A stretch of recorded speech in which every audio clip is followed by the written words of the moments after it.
pourquoi donc cette conférence-là d'aujourd'hui? Mais c'est justement, c'est comme je disais tout à l'heure, on est dans un ère où l'information circule énormément, dans le sens qu'il y a plein de gens qui disent leur avis, qui donnent de l'information. Puis finalement, on a tendance à quelque part à créer une genre de dualité que j'appelle. Moi, la dualité, c'est quoi? C'est les bons et les méchants. C'est qui les bons? C'est ceux qui expriment leur point de vue et qui disent que les autres sont les méchants. Et vice-versa. OK? On se retrouve dans une espèce de situation mondiale dans laquelle il y a des gens qui interviennent en disant ça, c'est pas bien, ça, c'est bien. Et l'opposé, le groupe opposé va dire la même chose et ça fait une dualité finalement. Ça crée une situation de dualité. Et j'avais envie d'explorer avec vous qu'est-ce que ça représente, ces dualités-là, dans un niveau plus subtil pour d'arriver peut-être davantage à comprendre ce que moi, en tant qu'être humain, je peux faire pour davantage être en étant conscient, de développer une conscience de ces phénomènes-là, quelque part, qui peuvent effectivement apporter des questionnements qui sont importants, je crois, à aborder. Donc, pour commencer, ce que j'avais envie de vous parler, c'est un peu qu'est-ce que c'est que les forces de l'ombre. Parce que les forces de l'ombre, j'utilise ce terme-là, c'est un terme qu'on utilise, que j'entends quelquefois. J'avais envie de reprendre ce terme-là parce que les forces de l'ombre, qu'est-ce que c'est? C'est simplement de la lumière. La lumière, qu'est-ce que c'est? C'est la capacité que moi, en tant qu'être humain, que j'ai d'absorber de la lumière. La lumière, ça vient d'où? Mais ça vient quelque part. Entre autres, le physicien Pop a mis en évidence que le soleil émettait donc de la lumière et que les cellules de mon corps absorbaient puis émettaient de la lumière. Donc, on peut comprendre ici que les forces de l'ombre sont des énergies, hein, quelque part, qui sont moins capables d'absorber de la lumière. Pourquoi ils sont moins capables d'absorber la lumière? Mais peut-être parce que, justement, ils ont tendance à s'isoler, OK, par rapport, maintenant, à cette lumière-là. Donc, les forces de l'ombre sont des êtres, donc des consciences, quelque part, qui sont moins lumineuses que d'autres. On va explorer ça un petit peu plus en détail à ce sujet-là. Et puis, moi, ce que je me suis dit, c'est que ça fait quand même plus de 30 ans que je fais des pratiques intuitives, que je fais des lectures intuitives, que, bon, j'évalue un petit peu les champs énergétiques des personnes, tant au niveau de la santé physique, énergétique, psycho-émotionnelle que spirituelle. Donc, on touche beaucoup de domaines là-dedans. Puis j'enseigne aussi, donc je propose aux gens de développer ces habiletés-là. Et puis, c'est certain que quand quand on observe ce qui se passe dans ces champs-là, on constate que moi, en tant qu'être humain ayant un corps physique, je suis en interrelation avec un univers subtil qu'on ne voit pas et qu'on ne perçoit pas par les sens physiques et terrestres qu'on peut avoir en tant qu'être humain et qu'il faut donc un apprentissage pour être capable d'accéder à cet univers-là. Il y a un physicien qui s'appelle Régis Dutheil qui a nommé cet univers-là, un univers super lumineux. Alors, cet univers super lumineux, c'est un univers finalement qui n'est pas accessible à l'œil nu, à l'œil qu'on utilise avec notre vision physique, mais à son sens à moi, il est possible d'accéder à cet univers-là par le biais du véhicule imaginaire, c'est-à-dire que quand moi je ferme les yeux et je commence justement à reconnaître que ma perception imaginaire me permet de me relier à cet univers-là, je commence à comprendre que je peux accéder donc à un niveau de conscience différent que le monde terrestre. Et ce niveau de conscience-là, c'est un peu comme un univers parallèle. Et cet univers parallèle-là, on pourrait dire que c'est un univers dans lequel l'information s'accumule sans cesse, c'est-à-dire sans fin. Alors, cette information qui s'accumule sans cesse, de quoi il s'agit? Bon, on pourrait envisager, évidemment, que depuis le début des temps, l'être humain vit des expériences. Hein. Par exemple, quand j'émets une pensée, moi, cette pensée-là, je pourrais dire bon, que je l'émets et elle va simplement se dissiper. On pourrait envisager aussi que toute pensée que moi j'émets peut se retrouver dans cet univers super lumineux-là, dans une espèce d'univers dans lequel il y a de l'information qui s'accumule sans cesse, parce que toute personne humaine qui émet l'information, qui crée l'information, elle va se retrouver dans cette banque de données-là, pourrait-on dire. C'est une grande banque de données que l'univers super lumineux accumule. Et indépendamment de l'espace-temps, je peux, moi, rentrer dans cet univers super lumineux-là, puis de découvrir qu'il y a mon histoire personnelle à moi qui se retrouve dedans, c'est-à-dire tout ce que j'ai pu être depuis le début de ma vie. Mais je peux retrouver également mon histoire familiale, mes mémoires d'autres vies, et ainsi de suite. Donc, ça veut donc dire que le savoir humain, que l'expérience humaine, à quelque niveau que ce soit, se retrouve dans cet univers-là. Ça veut donc dire que moi, en tant qu'être humain, je peux voyager dans cet univers-là, puis donc, finalement, découvrir quelque part qu'un ensemble d'informations gigantesques qui se retrouvent là. Et évidemment, dans la tradition ésotérique, on a beaucoup nommé on a entre autres nommé cet univers-là comme étant ce qu'on pourrait appeler le plan astral. Le plan astral, c'est le bas astral, le haut astral. C'est-à-dire que dans les plans ésotériques, on a identifié quelque part qu'il y avait des espaces, des niveaux de conscience dans lesquels il y avait des méchantes entités. On va les appeler comme ça parce que très souvent, c'est quand même, on n'est pas loin de des termes comme ça, pour exprimer justement que dans le bas astral, par exemple, on sortait avec des énergies négatives, des entités de basse qualité, des énergies à quelque part qui ne sont pas des beaux états de conscience. Puis le haut astral, on avait tendance à le présenter comme des énergies de haute qualité, de haut niveau de conscience. Puis, je vous parle de ça parce qu'évidemment, ça revient toujours à cette fameuse notion de dualité. La dualité, c'est le bien et le mal, les bons et les méchants. D'une façon caricaturale, c'est quand même ça qu'on retrouve actuellement. Quand on regarde, par exemple, sur Internet aujourd'hui, avec ce qui s'est passé avec le confinement et tout, on se rend bien compte qu'il y a des gens qui sont, qu'on appelle des gens, comment on dit, des influenceurs. Je ne sais pas comment il y a un terme, je ne pense pas que ce n'est pas les influenceurs, c'est un terme plus spécifique que ça ne me revient pas, qui eux se disent, ben voilà, moi, je suis là pour éveiller les gens, c'est-à-dire je suis là pour éveiller la conscience des gens et c'est pour ça que je fais de l'animation sur YouTube pour faire valoir quelque part mon point de vue, puis vous faire valoir que ce que j'ai trouvé, c'est la vérité et que vous devez quelque part m'entendre parce que c'est ça qui va finalement faire que tous ensemble, on va amener cette vérité-là. Alors ça, c'est un point de vue, évidemment, où cette personne-là prétend avoir la vérité par rapport à d'autres qui vont dire, non, non, moi j'ai une autre vérité que la tienne, puis elle est plus vraie que la mienne.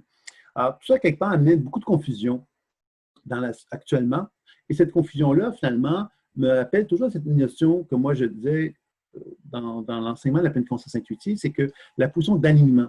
La position d'alignement, qu'est-ce que c'est? C'est la position où moi, je suis capable de me reconnecter avec l'énergie de la Terre et celle du ciel, et j'accepte que moi, en tant qu'être humain, j'absorbe cette énergie tellurique et cette énergie du ciel à travers mon corps, et que dans cette condition-là, je suis dans une position d'alignement. La position d'alignement, c'est la position de droiture, où je ne suis pas en train de vibrer avec l'extérieur, je suis en train de vibrer avec moi et la terre et le ciel.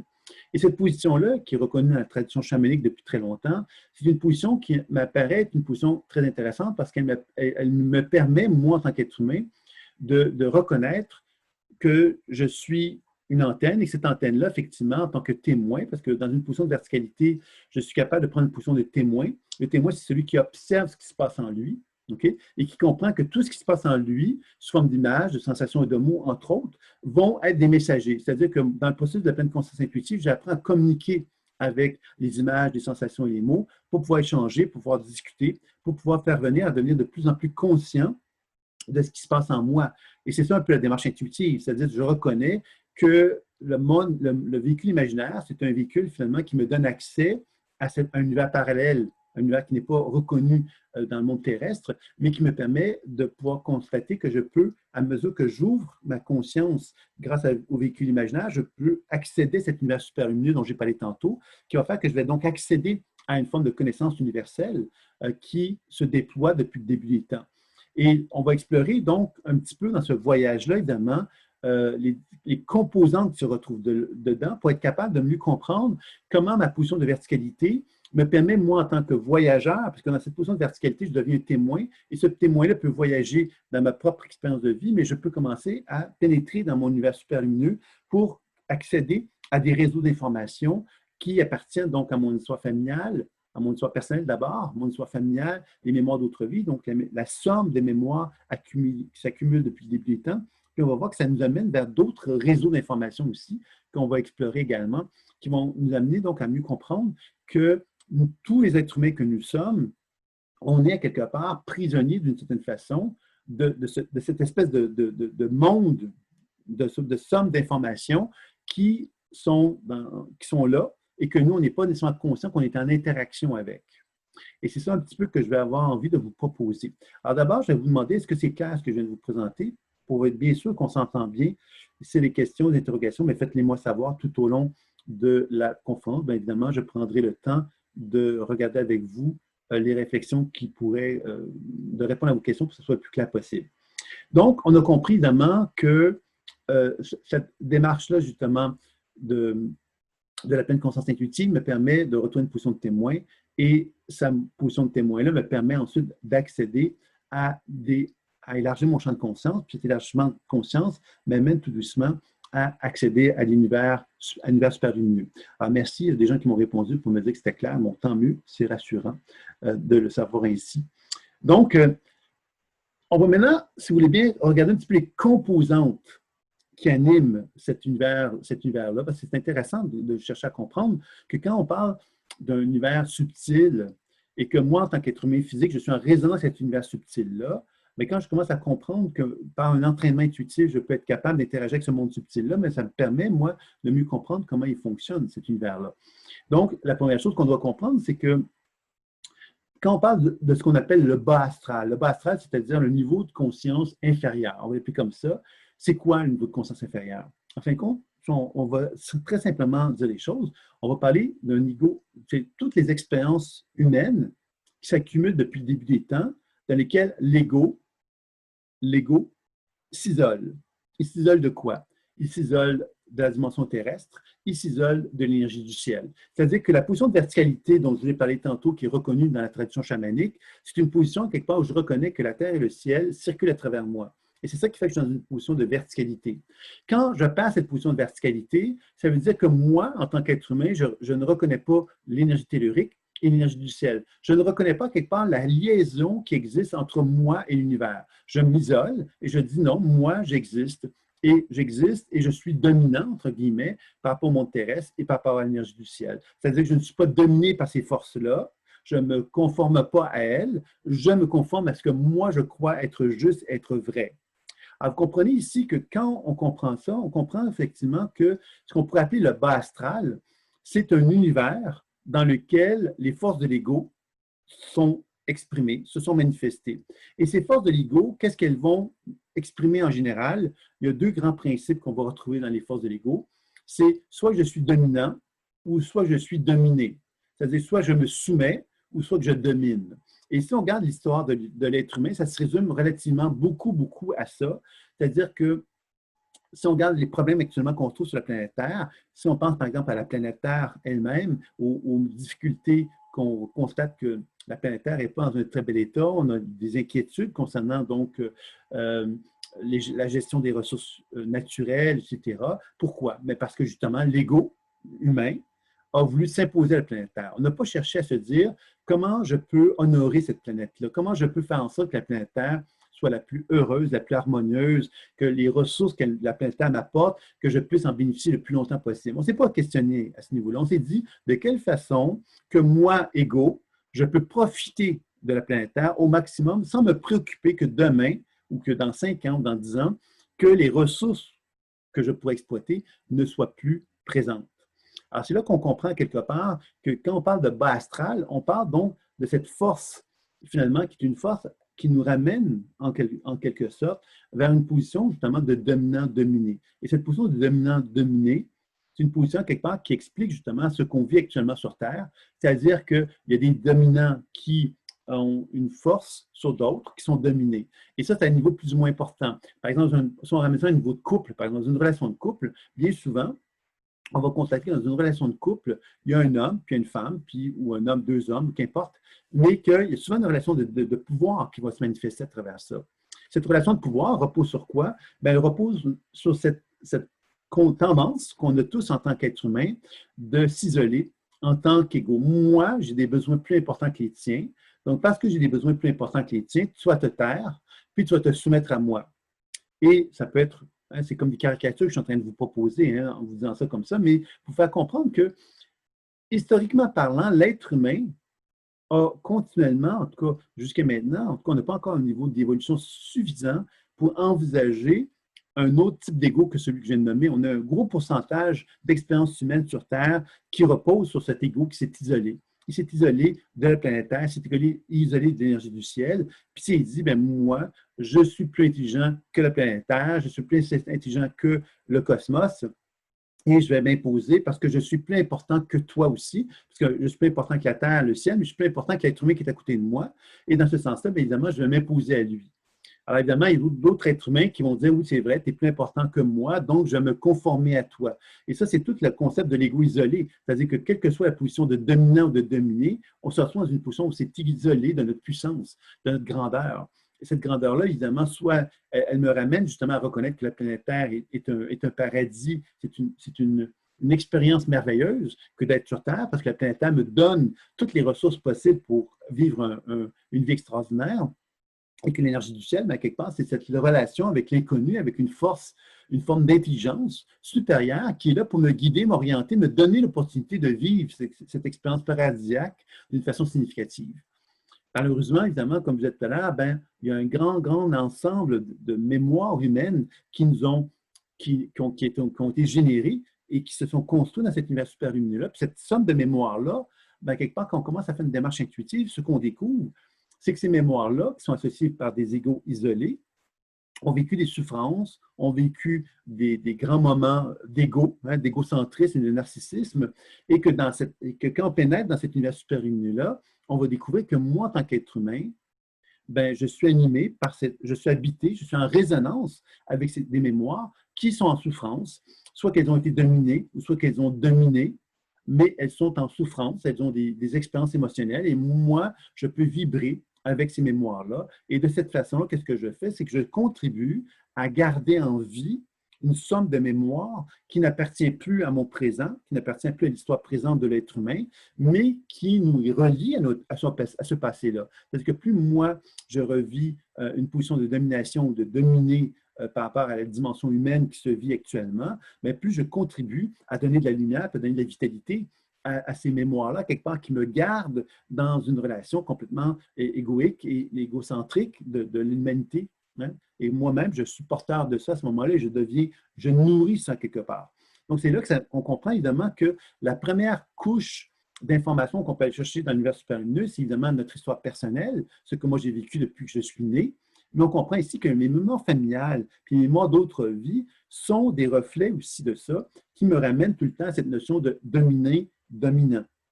Et c'est ça, quelque part, qui malheureusement, quelque part, on pourrait dire que ça résume énormément où est-ce qu'on en est aujourd'hui en tant que collectivité humaine, c'est-à-dire qu'on est prisonnier de ces processus-là qu'on nourrit à notre insu, finalement, d'une façon constante et continue.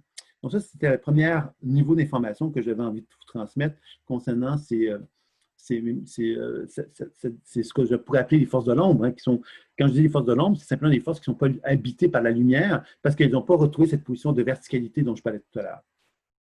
L'autre élément dont on pourrait parler, c'est ce qu'on pourrait appeler la création humaine, c'est-à-dire que dans cet univers-là, on peut créer des pensées et des émotions qui vont, quelque part, donc, être émises par un être humain sur Terre. Et cet être humain-là qui émet cette information-là, ben, va donc contribuer, encore une fois, à générer dans cet univers superlumineux-là des renforcissements émotionnels, reliés à cette notion de dominant-dominé dont je parlais tantôt. Donc, moi, en tant qu'être humain, j'ai un rôle à jouer dans cet univers-là parce que je résonne avec des mémoires ancestrales, mais moi, je les nourris par mes propres pensées, par ma propre capacité à créer des pensées et des émotions qui vont simplement nourrir cet univers-là aussi.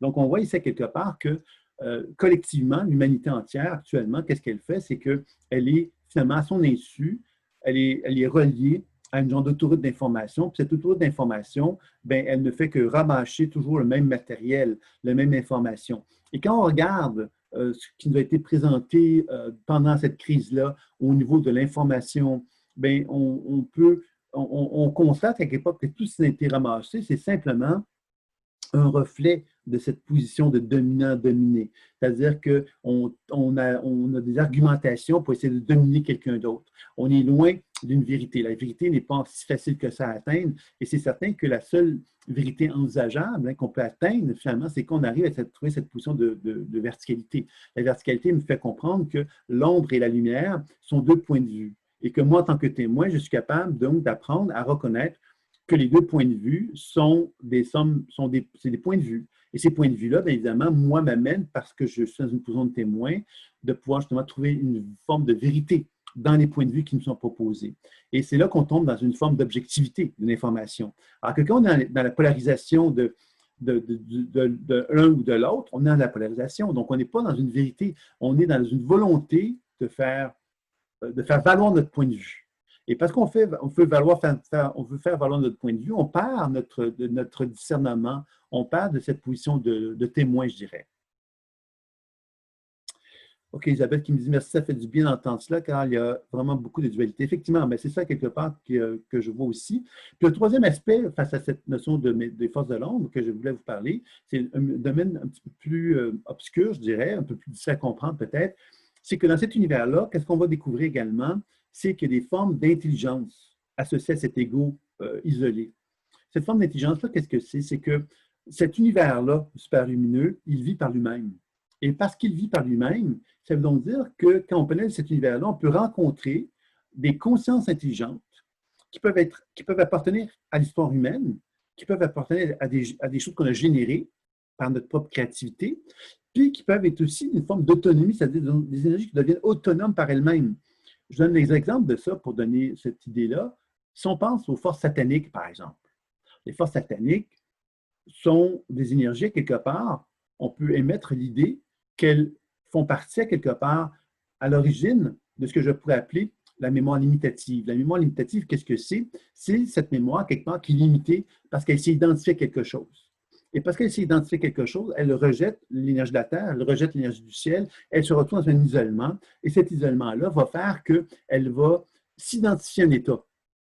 C'est ça qu'on parle de l'ego. Hein? Par exemple, si je souffre, ben, la mémoire limitative, quand elle souffre, qu'est-ce qu'elle fait? C'est qu'elle s'identifie à sa souffrance et elle reste figée dans sa souffrance. Elle ne bouge plus, elle n'évolue plus. Donc aujourd'hui, elle est souffrance, demain, elle sera souffrance, puis dans 50 millions d'années, elle sera encore souffrance. Là, je fais une exagération en le présentant comme ça.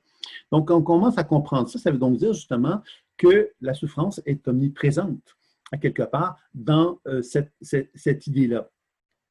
Et cette souffrance-là, effectivement, ben, quelque part, quand on commence à discuter avec ces informations mémorielles qui sont figées, ben, on commence à comprendre qu'elles ont une forme de conscience intelligente. Et que si je reviens avec cette notion de force satanique, hein, par exemple l'énergie satanique, ben, quelque part, c'est quelque chose qui a été construite par l'être humain, mais en même temps, cette intelligence-là, quelque part, qui a été construite par l'être humain, va devenir autonome dans cet univers-là, puis elle va devenir effectivement un monde, un univers que nous, on aura créé parce qu'on l'a généré et que ces consciences mémorielles qui habitent ce niveau de conscience-là qu'on a construit, ben, elles deviennent autonomes. C'est-à-dire qu'on peut parler donc à des énergies sataniques et elles vont communiquer avec nous, puis elles vont nous manifester quelque part une énergie, quelque part qui va correspondre à ce qu'on pourrait imaginer d'une énergie satanique aussi. Vous voyez, c'est ça un peu qui devient un piège dans le monde, dans cet univers-là, c'est que moi, je peux donc reconnaître qu'il y a des événements, des mémoires donc historiques qui sont produites, mais en même temps, parce que je peux créer des choses, bien, je peux créer à quelque part dans cet univers-là des énergies, à quelque part, qui vont refléter ce que j'ai créé. Puis en plus de ça, ce que j'ai créé va se construire puis devenir autonome. C'est-à-dire que je vais pouvoir constater que ces énergies-là demeurent, ont une certaine autonomie. Je peux donc découvrir des univers que l'être humain a créés, mais dont on n'est pas conscient et qui vont nous amener effectivement à se dire, ah, ben non, ça existe, je l'ai vu. Alors que finalement, ce que tu as vu, c'est ce que tu as créé. Déjà, une nuance là-dedans. Et c'est important de bien comprendre ça parce que ça veut dire quoi? Ça veut dire que moi, je suis dans une position d'alignement. Je ne suis pas en train de projeter quelque chose. Je suis en train d'être témoin et d'accueillir ce qui est là. Quand je suis dans un processus de non-verticalité, c'est-à-dire une position d'horizontalité, ce que je fais, c'est que je projette des choses. Donc, quand je pénètre ces univers-là dans une position d'horizontalité, je suis en train de transférer à cet univers-là tout ce que moi je crois, tout ce que moi je suis convaincu. Et là, on tombe dans un niveau, à quelque part, où on colore finalement cet univers-là, puis on va lui attribuer plein d'informations en se disant, ben oui, il y a des énergies qui sont comme ceci, des énergies qui sont comme cela, elles se comportent de telle façon, elles font telle chose, etc. Puis on va comme répertorier un univers sans comprendre effectivement que cet univers-là, en grande partie, a été créé à quelque part par l'être humain lui-même. Et que dans ces conditions-là, on devient prisonnier de la propre création de ce qu'on a construit, de ce qu'on a conçu dans cet univers-là. Alors, vous voyez, je ne sais pas si vous me suivez, je reviens encore avec les questions dont je vous ai parlé tantôt. Est-ce que vous me comprenez bien? Puis est-ce que vous avez des questions concernant ce premier chapitre de la conférence qui concernait donc une présentation sommaire là, des forces de l'ombre? Si vous avez des questions, ça serait peut-être le moment de me faire part. Là. Puis entre-temps, bien, moi, je vais continuer simplement à vous présenter donc, la suite de ça, parce qu'évidemment, si il y a les forces de l'ombre, on va parler aussi des forces de la lumière. Les forces de la lumière, mais c'est un peu ce qu'on appelle le haut astral hein, dans la tradition ésotérique, pour faire un lien. Et les forces de la lumière, bien évidemment, c'est quoi? C'est les mémoires historiques, donc mon histoire personnelle, les mémoires familiales, les mémoires d'autres vies, dans lesquelles il y a une forme d'expansion. Alors, qu'est-ce que c'est qu'une forme d'expansion? Ce sont des énergies égoïques qui sont en expansion. C'est des énergies qui ne tiennent pas compte de la réalité terrestre parce qu'elles ne sont plus limitées par elle, parce qu'elles sont plus dans une expansion, donc elles sont plus en relation avec ce qu'on pourrait presque dire un genre d'idéal, un genre de projet de vie, à quelque part, qui est en train de nous amener vers quelque chose, un peu comme un devenir. Donc, je ne suis plus figé dans l'expérience que j'ai vécue, je suis au contraire tellement défiché de l'expérience que j'en arrive à ne plus être connecté avec la dimension terrestre, avec la lourdeur de la dimension terrestre. Je suis comme dans un processus d'expansion qui me fait voir que tout serait possible en quelque part. Vous voyez, alors il y a quelque chose là-dedans de très... Ça nous rapproche de la spiritualité, ça nous rapproche évidemment des grands idéalistes, des grands concepts d'idées, etc. Vous voyez, comme toutes les pensées quelque part qui nous amènent vers un potentiel, tout est possible, tu vois, c'est cette idée-là que tout est possible.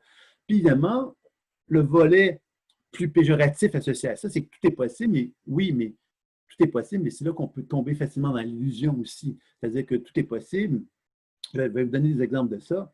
Hein, les religions, d'une façon générale, ont des super beaux idéaux, ont des super belles idées. Sauf que quand on les regarde, qu'est-ce qu'elles font, ces belles idées-là?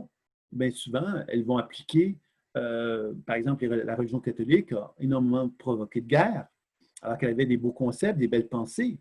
Hein, elle parlait de l'amour, par exemple.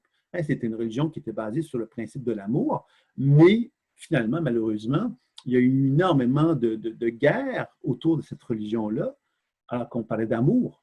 Alors, vous voyez que l'ego expansif, c'est cette espèce d'ego illusoire quelquefois. Hey, je suis expansif, j'ai une énergie super belle à offrir, mais ce que j'ai à offrir, quelque part, c'est juste de la beauté, parce que finalement, dans les faits, je ne suis pas d'accord avec cette beauté-là que j'aimais. Alors, l'ego expansif, c'est quelqu'un qui va, c'est une information, quelque part, qui nous éloigne souvent de la dimension terrestre, parce que justement, on est comme gonflé à bloc, pourrait-on dire, par le projet qu'on a, par la volonté de mettre en place quelque chose, et on a tellement envie que ce quelque chose-là prenne place, on est prêt à faire des sacrifices importants pour arriver à ça. Je vais vous donner l'exemple de ça. La religion catholique, elle était convaincue que parce que la force de l'amour existait, puis que l'amour c'est extraordinaire, merveilleux, ben, on va tuer tout le monde. On va tuer tout le monde qui n'est pas d'accord avec nous autres. Et de cette façon-là, ben, quelque part, on va permettre à l'amour de s'installer sur Terre. Alors, vous voyez, quelque chose là-dedans, c'est un non-sens. Là, je fais une caricature en le disant comme ça, hein? Mais c'est un non-sens parce qu'on se dit, ben oui, mais si tu veux manifester l'amour, ben commence à l'incarner, commence à manifester cet amour-là, puis ne cherche pas justement à, à détruire tout le monde parce qu'ils ne sont pas d'accord avec toi. Toi. Alors, vous voyez, quelque chose de cet ordre-là qui peut être assez troublant dans la force de la lumière. Alors, vous allez me dire, oui, mais c'est quoi cette force de la lumière-là? Je suis en train de parler d'une force de la lumière, mais c'est peut-être une force de la lumière qui n'est pas équilibrée. On va le voir qu'il y a une troisième forme de conscience qui va venir avec ça, c'est-à-dire que les forces de l'ombre et les forces de la lumière, je l'ai dit tantôt, c'est une dualité. La dualité, c'est que même dans la force de la lumière, on n'est pas dans un processus de justesse nécessairement. On est simplement dans un processus de conviction, d'idéal, d'un monde meilleur qu'on voit à l'horizon, mais on ne voit pas quelque part comment on va le mettre en action. Parce que le mettre en action, c'est là que ça demanderait une maturité. Et l'ego expansif n'est pas nécessairement mature dans son idée au départ, parce que justement, il est plus fasciné par ce qu'un jour, ça sera. Mais il ne voit pas quelque part comment ce quelque chose-là, qui pourrait venir un jour, va pouvoir s'appliquer dès maintenant. Donc, il va chercher justement davantage à voir comme quelque chose de très lointain, un peu comme un grand projet, mais ce projet-là ne va pas nécessairement être vu dans la matière de la concrétisation dès maintenant. Je ne sais pas si c'est clair par rapport à vous. Peut-être que quelqu'un peut juste me dire qu'il me suit bien pour que je sache tout simplement que tout est OK par rapport à ça. Juste me faire un petit coucou, me dire que c'est OK. Merci, Florence. Donc, par rapport à ça.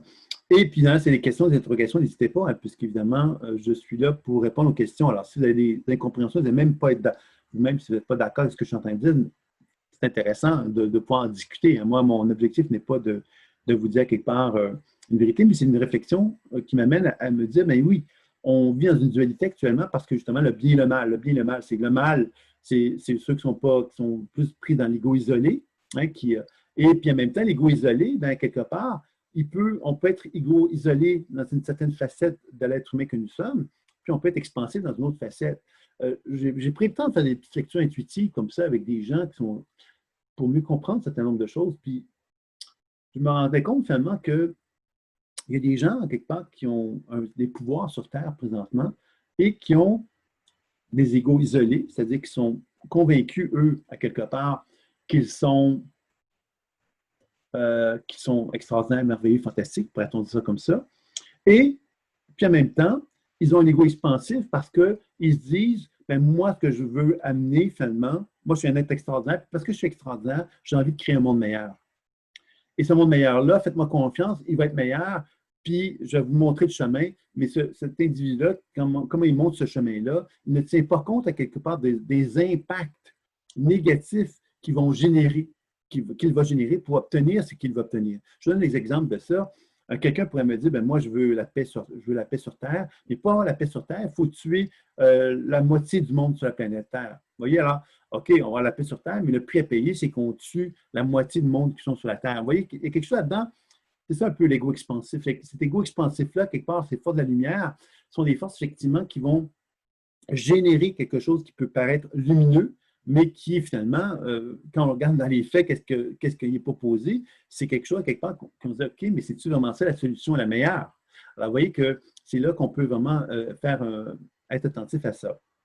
La paix sur la terre, la paix sur terre, la paix en soi, un long chemin. Oui, effectivement. Puis je pense que c'est dans ce sens-là, évidemment, que donc les forces de la lumière, il y a quand même un danger à ce niveau-là par rapport à cette fameuse mémoire historique expansive qui ont des volontés, elles, souvent de faire évoluer la conscience humaine, mais pas en tenant compte, pas connecté avec les deux pieds sur la terre. Donc, c'est des énergies, quelque part, qui ont des grands concepts. Et toutes les religions ont des mémoires expansives, sont reliées à cet égo expansif. L'ego expansif, c'est qu'il est convaincu, lui, qu'il va y avoir un changement merveilleux grâce à ce qu'il a comme conviction, mais en même temps, il est prêt à tuer tous les gens qui sont sur Terre pour arriver à convaincre les gens qu'il a une vérité. Alors, vous voyez qu'on tombe dans une espèce de relation qui n'est pas du tout une relation. C'est que l'ego expansif et l'ego isolé sont très reliés l'un à l'autre. Les forces de l'ombre, les forces lumineuses sont très reliées l'une à l'autre aussi, ce qui veut donc dire quelque part qu'on peut vraiment alterner entre les deux, passer d'un niveau à un autre niveau sans que ça paraisse trop. Et c'est là quelque part qu'on tombe dans cette notion justement d'injustice et de non-justesse, effectivement, qu'on retrouve sur Terre présentement beaucoup. Alors ça, c'était un des premiers aspects que je voulais vous dire. Puis évidemment, ce que je voulais vous dire, évidemment, à travers ça, c'est que il y a donc des mémoires historiques expansives. Donc, depuis le début des temps, il y a des gens, quelque part, qui arrivent avec des convictions qui cherchent à dominer d'autres êtres humains, avec des convictions spirituelles et religieuses, etc., qu'ils peuvent avoir. Puis, évidemment, la création humaine, bien évidemment, moi, je crée des pensées, des idées, de concepts qui peuvent être spirituels, philosophiques, etc., et que je vais donc générer cet univers-là. Cet univers-là va me transmettre, je vais raisonner avec lui, donc je vais cultiver quelque part une forme de spiritualité, une forme de vision humanitaire, etc., mais qui est toujours finalement manipulée par cette espèce d'expérience d'ego, quelque part, qui va me ramener finalement à m'éloigner de ce que je pourrais appeler le gros bon sens. Je peux être convaincu, moi, que je peux changer le monde, mais à quelque part, de quelle façon je vais le faire. Et c'est ça, quelque part, qui nous ramène vers la justesse. La justesse, c'est de dire, OK, toi, tu me dis que tu veux faire telle chose, mais comment tu veux le faire? Comment tu veux faire ça concrètement? Puis moi, je vais te suivre. Tu me dis que tu vas faire ça, mais je vais te suivre pour vérifier ce que tu vas faire. Et c'est ça, quelque part, qui est le piège actuellement de l'information qui circule dans le monde. C'est que les gens ont des idées. Ah, ben regarde, là, il se passe ça dans le monde, là. C'est ça qu'on va faire. OK, mais c'est ça que tu vas faire? Oui, mais tu vas vraiment faire ça ou tu me dis que tu vas faire ça, mais que finalement, ce que tu vas faire, c'est autre chose. Et c'est là qu'à quelque part, la position d'alignement devient importante parce que la position d'alignement, c'est la position de témoin. Un témoin, ce n'est pas quelqu'un qui se laisse endormir par les paroles, ce n'est pas quelqu'un qui se laisse endormir par les gestes non plus. C'est quelqu'un, quelque part, qui va observer la congruence entre le monde des pensées et le monde des actions et qui va être simplement en mesure de refléter ce qui se passe pour que l'autre personne soit obligée, quelque part, de devoir finalement manifester une transparence. Et actuellement, le problème qu'on rencontre dans la société actuelle, avec tous les conflits qu'on a pu retrouver dans l'information qui circule, c'est qu'il y a un manque de congruence. Il y a des gens qui disent non, puis il y a des gens qui disent oui. Il y a des gens qui disent c'est à gauche, d'autres disent que c'est à droite.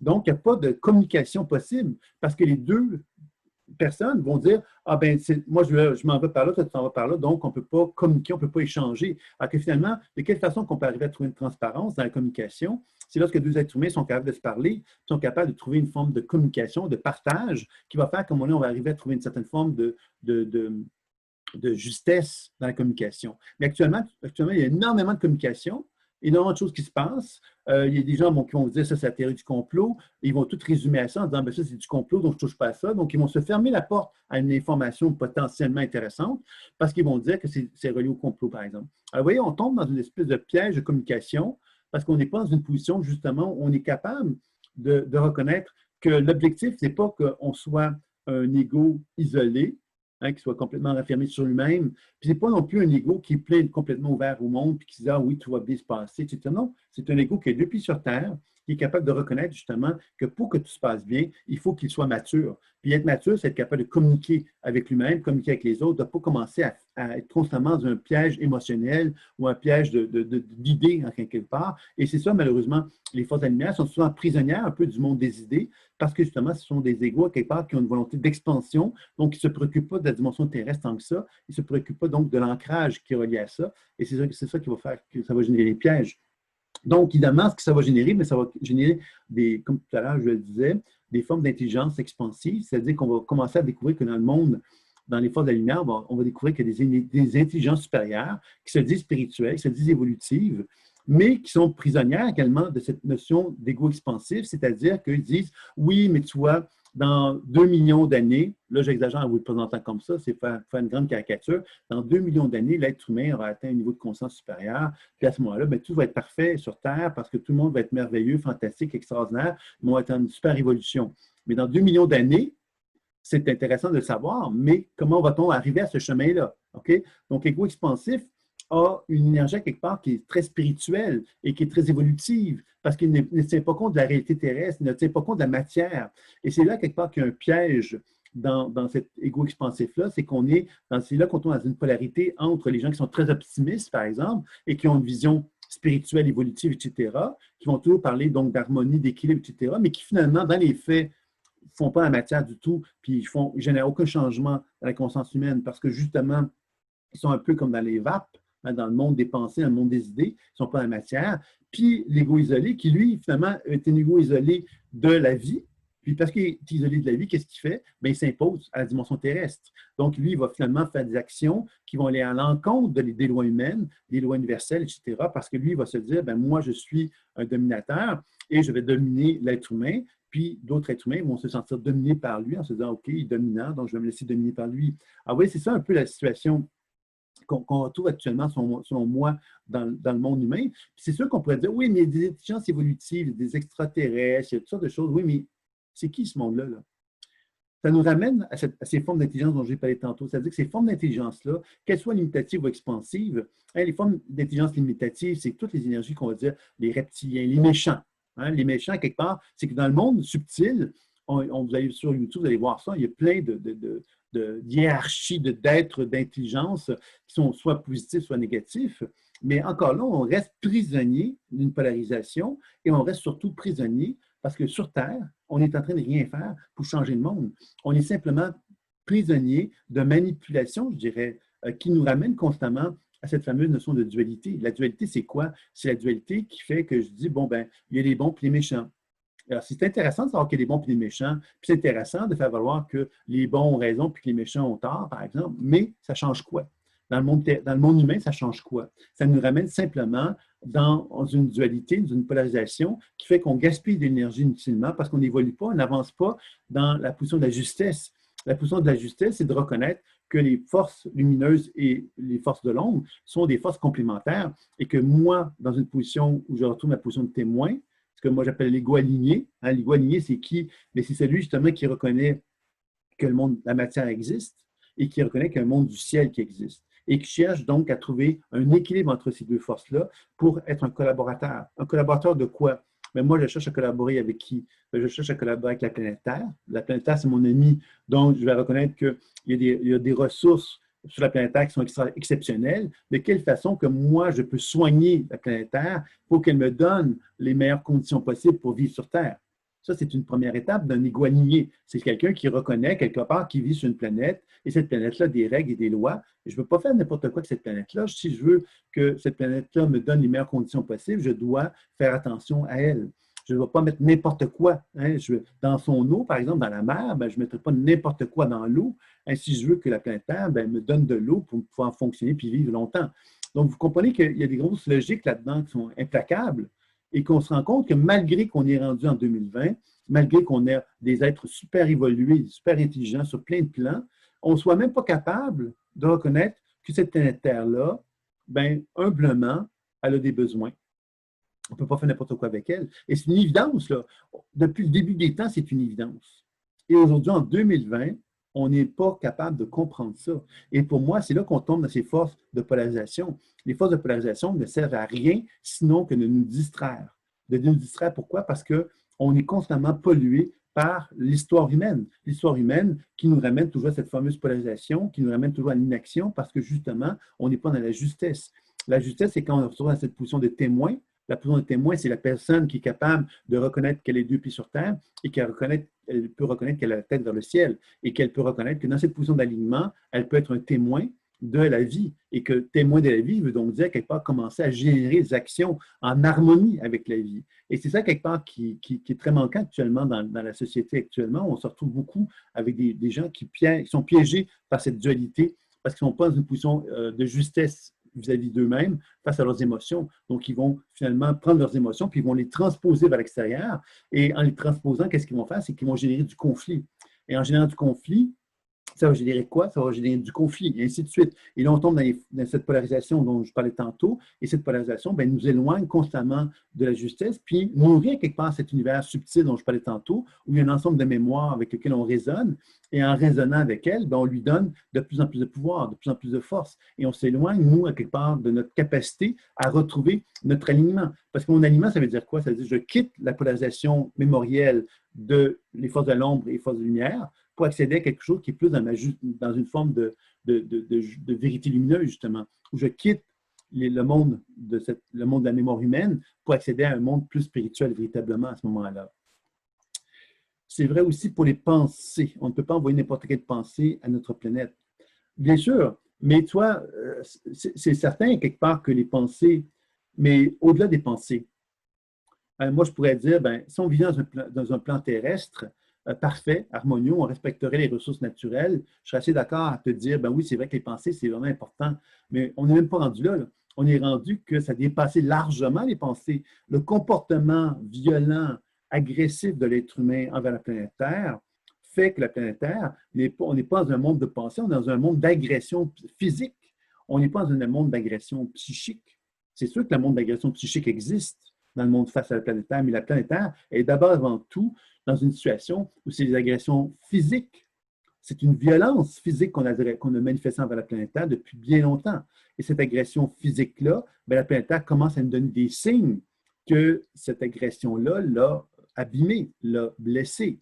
Donc, c'est évident que, bien sûr que les pensées génèrent les actions, mais maintenant, quelque part, on doit comprendre justement qu'il y a vraiment, et c'est là qu'on touche cette notion d'alignement. L'alignement, c'est quoi? C'est je suis aligné à qui et à quoi? Mes deux pieds touchent le sol et ma tête, ben, quelque part, elle est alignée à mes deux pieds, puis je reconnais quelque part que je suis un être de lumière, un être aligné à ma terre et au ciel, et je reconnais quelque part que les gestes que je pose doivent être faits d'une façon consciente. Ça veut donc dire quelque part que je ne peux pas, moi, faire des pas sous terre en ne tenant pas compte du paradis terrestre dans lequel je me trouve. Alors, quand on commence à comprendre ça, on comprend bien quelque part que l'être humain a complètement, quelque part, perdu pied, mais complètement perdu pied par rapport à la planète Terre. On a complètement perdu notre relation sacrée avec la planète Terre. On s'en est foutu de la planète Terre et ça dépasse largement les pensées, là. On est dans un monde, à quelque part, où on est complètement dans une, comme je disais, il y a une forme d'agression, quelque part. Puis ça dépasse l'agression par rapport à la planète Terre. On garde l'agression humaine, la relation qu'on a entre nous en tant qu'être humain.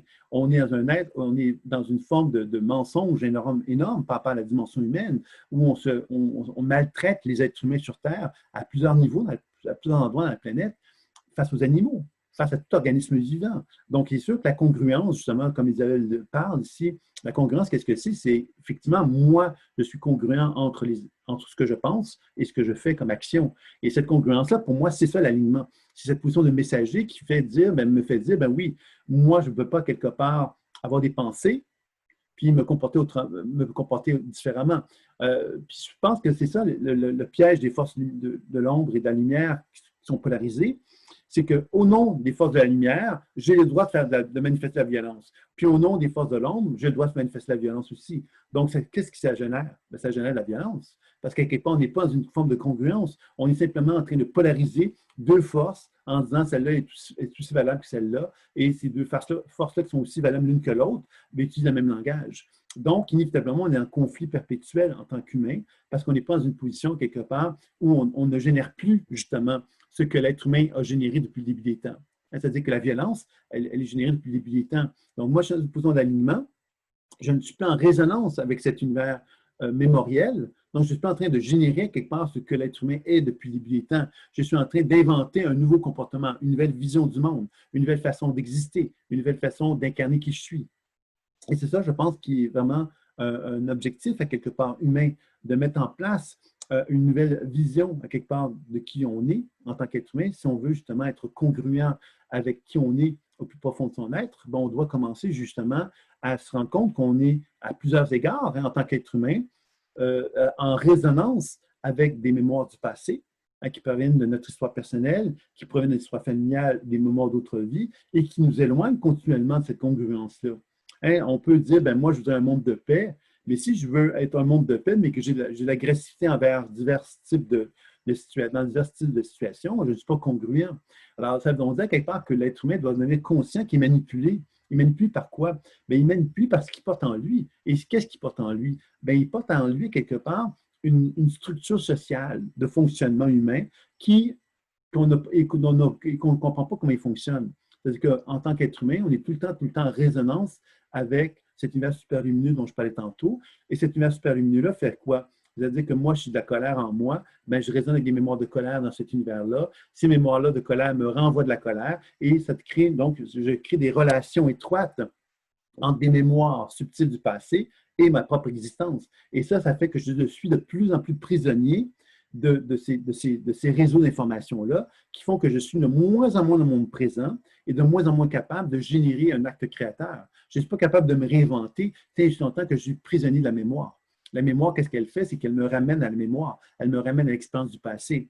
Et c'est ça, quelque part, qu'on retrouve beaucoup actuellement. Je pense qu'il y a une grande caricature qu'on retrouve actuellement dans la société avec ce qui s'est passé avec le confinement, qui a fait qu'il y a eu beaucoup de, tout ce qu'on appelle le complot, la théorie du complot, bien pour moi, elle reflète quelque part une polarisation par rapport à une autre polarisation. C'est-à-dire que d'une part, il y a des gens qui sont assis sur leur confort, qui décident et qui prennent des directions et qui sont beaucoup, pour moi, les forces stables de la société, hein, cette espèce de justesse. Hein. On est, ça, c'est la société qui fonctionne. Puis de l'autre côté, ceux qui disent non, non, la société qui fonctionne, elle ne fonctionne pas bien. Puis il y a plein de mensonges, il y a plein de trahisons. Puis c'est là qu'on est tombé dans cette théorie du complot. Cette théorie du complot, pourquoi elle existe? Mais parce que c'est inhumain, tout simplement. On vit dans une société inhumaine. Et cette société inhumaine, pourquoi elle est inhumaine? Mais parce qu'elle vit sur une polarisation fausse des choses. On est prisonnier par l'ombre et la lumière, mais on ne voit pas qu'est-ce qui est la justesse. La justesse, c'est justement de trouver une expression plus juste de l'humanité. Et cette expression plus juste de l'humanité, ce n'est pas ceux qui disent que c'est lumineux, ceux qui disent que c'est l'ombre qui ont raison, c'est ceux qui vont être capables de relier les deux. Parce que c'est ces deux forces qui sont complémentaires, puis qui sont essentielles dans le monde de la dimension terrestre. Un ego isolé, c'est un être, effectivement, qui est capable de s'affirmer dans le monde terrestre. Alors que l'être qui est l'ego expansif, c'est celui, à quelque part, qui est un idéaliste. L'idéaliste, à quelque part, si tu ne tiens pas compte de la réalité, il ne pourra pas justement être congruent. Il ne pourra pas être dans un état d'alignement. Il ne pourra pas être dans une position de verticalité, justement. Et c'est pour ça que c'est si important, évidemment, de se rendre compte, à quelque part, de cette polarisation dans laquelle on est actuellement beaucoup. C'est, à quelque part, facile pour nous, en tant qu'êtres humains, de se protéger de ça. Hein, par exemple, soit on va polariser d'un côté ou polariser de l'autre, mais cette polarisation est un renforcissement de l'ego. C'est l'ego qui se renforcit. Et qu'est-ce qui fait cet ego-là qui se renforcit? Il s'isole d'une certaine façon. Et puis quand je dis l'ego expansif, c'est qu'une énergie qui va monter vers le haut. Hein? L'ego expansif, c'est celui qui monte vers le haut. Mais quand on monte vers le haut, qu'est-ce qu'on fait? On s'éloigne de nos pieds. L'ego isolé, mais c'est celui quelque part qui se renferme sur lui-même, qui se renferme. Donc lui, s'il se rapproche, les deux pieds sont plus vers le sol, mais avec une forme d'immaturité, avec une forme de volonté de posséder la matière. Donc, il ne va pas tenir compte de la loi de la vie, de l'importance de la planète Terre et des ressources qui sont là. Ils vont plutôt chercher à l'exploiter. Alors, vous voyez, c'est ça un peu la polarisation dans laquelle on se retrouve actuellement. C'est certain que l'objectif de l'évolution humaine, c'est certainement de trouver une position de plus grande justesse entre les deux forces qui sont là pour être capable donc de les utiliser d'une façon beaucoup plus intelligente et beaucoup plus évolutive, je dirais. Je ne sais pas s'il y a des questions par rapport à cette étape-là, parce que là, j'arriverai donc maintenant à ce que je vais vous proposer un peu comme les voies, pourrait-on dire, qui vont être plus positives, pourrait-on dire, de dire bien, de quelle façon qu'on pourrait se libérer de cet univers-là, quelque part. On va donc l'explorer tout doucement. Donc, c'est des questions, des interrogations, faites-les-moi savoir. Ça va me faire plaisir de pouvoir vous répondre si vous avez des questions, des interrogations par rapport à ça. Donc, je vais vous laisser le soin de poser vos questions si jamais vous en avez, puis je vais continuer simplement maintenant dans l'option de comment peut-on faire pour libérer le monde de l'ombre et le monde de la lumière. Première des choses, je vous ai parlé de la position d'alignement.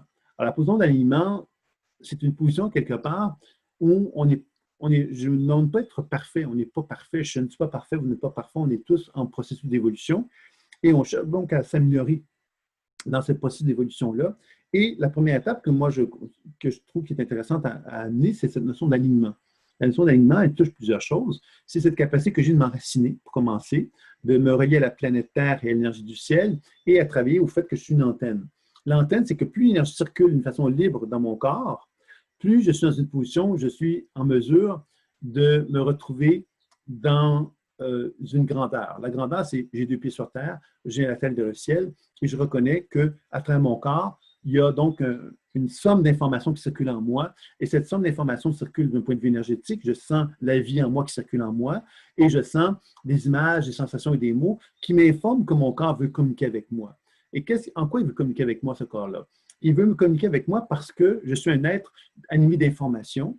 Hein, mon énergie vitale qui circule en moi, elle est animée de l'information provenant de mon histoire personnelle, provenant des mémoires familiales, provenant des mémoires d'autres vies. Donc, avec un apprentissage de la pleine conscience intuitive, entre autres, on peut parvenir à devenir de plus en plus conscient des messagers qui sont dans mon corps. Et le fait que je sois de plus en plus conscient de ces messages-là, mais j'arrive justement à devenir de plus en plus capable de m'aligner, justement, de m'aligner parce que je ne suis pas en train, à ce moment-là, de prendre ces énergies qui sont en moi et les transposer vers l'extérieur.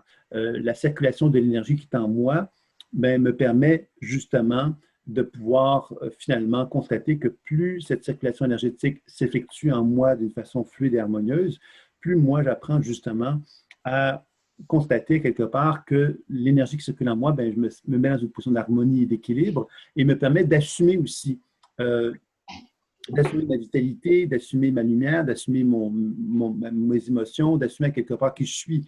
Alors, je pense que c'est ça quelque part qu'il faut vraiment chercher justement à tenter à quelque part de trouver comme une voie d'équilibre. C'est que plus je suis dans une position de verticalité, plus à quelque part je suis en train d'assumer qui je suis. Et quand j'assume qui je ne suis pas en train de projeter vers l'extérieur quelque chose.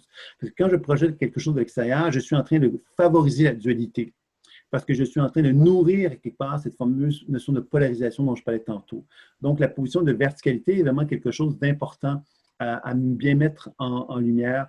Donc, la position d'alignement, c'est la pratique de l'enracinement qui va contribuer à ça. Mais également, je inviterais aussi les gens à prendre conscience qu'il est possible de travailler avec la cohérence cardiaque, par exemple, qui est une autre façon intéressante de pouvoir justement développer cette habileté à devenir plus dans notre cœur. Hein. Plus on est dans notre cœur, mais moins dans une position où on projette vers l'extérieur des choses, on est plus capable de se rendre souple avec soi-même, plus capable de se positionner d'une façon objective envers l'extérieur. Et de cette façon-là, bien évidemment, ça va contribuer aussi à favoriser un alignement puis une harmonie au sein de soi. Et la cohérence cardiaque, bien évidemment, j'en avais déjà parlé un peu. Hein, c'était entre autres la respiration. J'inspire 3 secondes et j'expire 6 secondes. Ce serait une façon de travailler avec la cohérence cardiaque. L'autre façon, ce serait de respirer 3 secondes, 6 secondes dans notre cœur. Donc, ça pourrait être une autre façon aussi de contribuer à la cohérence cardiaque, qui, je crois, est une belle façon aussi de travailler sur cet aspect-là. Le troisième élément, bien évidemment, c'est reconnu de plus en plus que par la méditation, on développe le cerveau frontal. Et le cerveau frontal aussi amène aussi également un regard plus harmonieux face à notre conscience.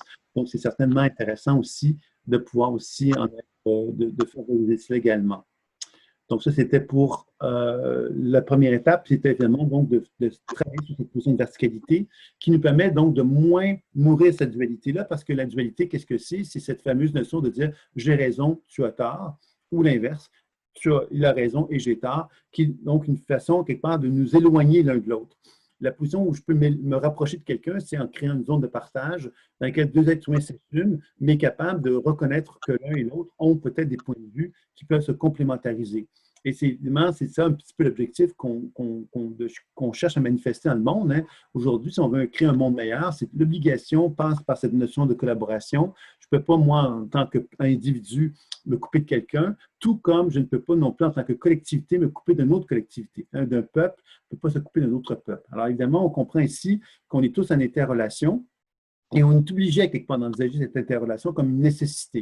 C'est pas un luxe que de favoriser ça, c'est une nécessité. Et c'est certain que l'être humain, ben, il est où est-ce qu'il en est. On n'est pas tous en mesure de favoriser cette position d'alignement, d'équilibre. Mais en même temps, c'est ça qu'on doit tous viser. Dans ce sens-là, l'alignement est une belle façon de nous rappeler quelque part que moi, en tant qu'être humain, de quelle façon je suis en alignement avec mon entourage, moi avec moi-même, de quelle façon je suis en alignement avec moi-même et de quelle façon je contribue à favoriser un échange et une harmonie avec mon entourage. C'est un bout défi, quelque part, de chercher à mettre en application cela pour justement apprendre à se retrouver dans cette position de verticalité le plus possible. L'autre élément aussi, c'est d'apprendre à être témoin. Témoin, ça veut dire quoi? Ça veut dire que dans la partie de l'enracinement, on découvre, et même dans la cohérence cardiaque, et même dans la méditation, on découvre cette fameuse notion de témoin. Le témoin, c'est qui? C'est moi qui m'observe. Je m'observe et j'observe le monde. Et quand j'observe le monde et quand je m'observe, je suis dans un processus de pleine conscience intuitive. C'est-à-dire que j'apprends à reconnaître que la vie se manifeste à moi par des signaux. Par exemple, la loi d'attraction. La loi d'attraction, c'est que moi, à chaque fois que je sors dans la rue, dans la vie, je me retrouve avec des événements dans la vie qui me parlent. Et ces événements qui me parlent, ben moi, je peux discuter avec eux dans une position de témoin et dans laquelle je reconnais que toutes manifestations sont, à quelque part, des messagers qui sont capables d'interagir avec moi et que plus j'interagis avec eux, plus j'arrive effectivement à favoriser un échange, une communication de plus en plus riche et de plus en plus intéressante. Donc, je pense que c'est donc important, évidemment, de bien mettre en lumière cette notion de témoin, qui est un élément, quelque part, qui favorise donc le développement de l'intuition, mais qui nous met en contact justement avec l'idée que moi, en tant qu'être humain, je suis un réceptacle et que la position de témoin, c'est que moi, je m'observe comment je vis les choses, mais je peux aussi l'appliquer dans un processus thérapeutique ou de relation avec l'extérieur en me disant, mais tu sais, je peux regarder cette personne-là, qu'est-ce qui l'anime? Je peux regarder l'arbre, qu'est-ce qui l'anime? Je peux regarder la planète Terre, qu'est-ce qui l'anime? Dans une position de témoin, je peux observer à quelque part la vie qui se manifeste à travers moi, qui se manifeste à travers qui se manifeste à travers un arbre et qui se manifeste à travers la vie. Donc, on comprend ici que cette position de témoin est vraiment fondamentale parce qu'elle nous sort encore une fois cette fameuse notion de polarité hein, dans laquelle j'ai tort, tu as tort, ou bon, vous voyez, cette espèce de position où on ferme la communication en se disant tu as tort, moi j'ai raison. Et cette position-là n'est pas dans une position de lien avec l'autre. Et cette position de lien, elle se crée quand on est capable d'être témoin de ce qui se passe en soi, témoin de ce qui se passe en l'autre, être capable donc de favoriser une relation d'adulte à adulte qui va faire qu'il y a une genre de zone de partage qui va exister. C'est ça un peu qu'on doit chercher en tant qu'individu à ce moment-là à manifester, mais aussi, bien sûr, on l'a compris qu'en tant que collectivité, en tant que conscience, les instances politiques, etc., doivent aussi envisager un monde différent. Et c'est ce monde-là, quelque part, ces règles que je pense qu'on doit tous et chacun apprendre à développer. L'autre élément, évidemment, c'est la connaissance de soi ou la connaissance des lois de l'univers, pourrait-on dire ça comme ceci. Tantôt, je faisais référence aux lois d'attraction.